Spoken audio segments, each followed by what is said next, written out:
दोस्तों finally income tax department ने ITR की ड्यू डेट जो है वो बढ़ा दी है, लेकिन इस बढ़ी हुई ड्यू डेट को लेके प्रोफेशनल्स में खुशी कम और नाराज़गी ज़्यादा है। क्यों? क्योंकि ड्यू डेट जो बढ़ाई गई है वो 15 सितंबर से 16 सितंबर करी गई है, यानी 24 घंटे का एक्सटेंशन जो है वो दिया गया है।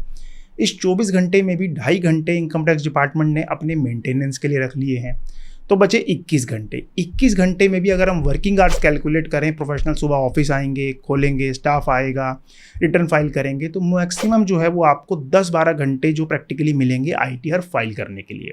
अब इस 10-12 घंटे की खुशी मनाएं कि गम मनाएं, कुछ समझ नहीं आ रहा है। दोस्तों यहाँ पे इनकम टैक्स डिपार्टमेंट ने रात को 11:48 पे जो है वो एक्स पे पोस्ट किया कि हम डेट बढ़ा रहे हैं 15 से 16 को। तो ऐसी क्या मजबूरी थी कि रात को 11:48 पे डेट एक्सटेंशन करनी पड़ी। और प्रोफेशनल जो है वो लगातार कह रहे हैं कि पोर्टल ठीक से काम नहीं कर रहा है पिछले कुछ दिनों से। डिपार्टमेंट कह रहा है कि ठीक काम कर रहा है। अगर ठीक काम कर रहा है तो डेट क्यों बढ़ाई, और अगर ठीक काम नहीं कर रहा तो फिर सिर्फ 24 घंटे की डेट क्यों बढ़ाई। तो थोड़ा सा एटलीस्ट 1 हफ्ता 10 दिन की डेट बढ़ा देते तो प्रोफेशनल्स को थोड़ा अच्छे से टाइम मिल जाता काम करने के लिए।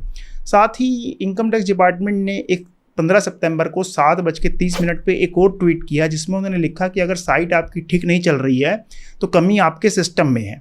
आप अपनी ब्राउजिंग हिस्ट्री क्लियर करिए, कुकीज़ क्लियर करिए, टेम्परेरी फाइल्स क्लियर करिए, ब्राउज़र चेंज करिए, इनकॉग्निटो मोड में जाके एक्सेस करिए। तो ये सारे सजेशंस उन्होंने टैक्स पेयर्स को दे दिए। लेकिन टैक्स पेयर्स को ये सब ऑलरेडी मालूम है, प्रोफेशनल्स को ऑलरेडी मालूम है, ये सब तो हम ऑलरेडी कर चुके ट्राई। लेकिन उसके बाद भी साइट ठीक नहीं चल रही, तो इसका मतलब दिक्कत आपके सर्वर में है, ना कि क्लाइंट के सिस्टम में। यहाँ पे वो एक्सेप्ट नहीं करते कि प्रॉब्लम जो है वो सर्वर में है, और एडवाइस कर रहे हैं टैक्स पेयर्स को और क्लाइंट्स को, टैक्स पेयर्स को कि भाई आप अपने सिस्टम को दुरुस्त करिए। दोस्तों यहाँ पे मुझे एक शेर याद आता है कि उम्र भर गालिब यही भूल करता रहा, धूल चेहरे पर थी और आईना साफ करता रहा।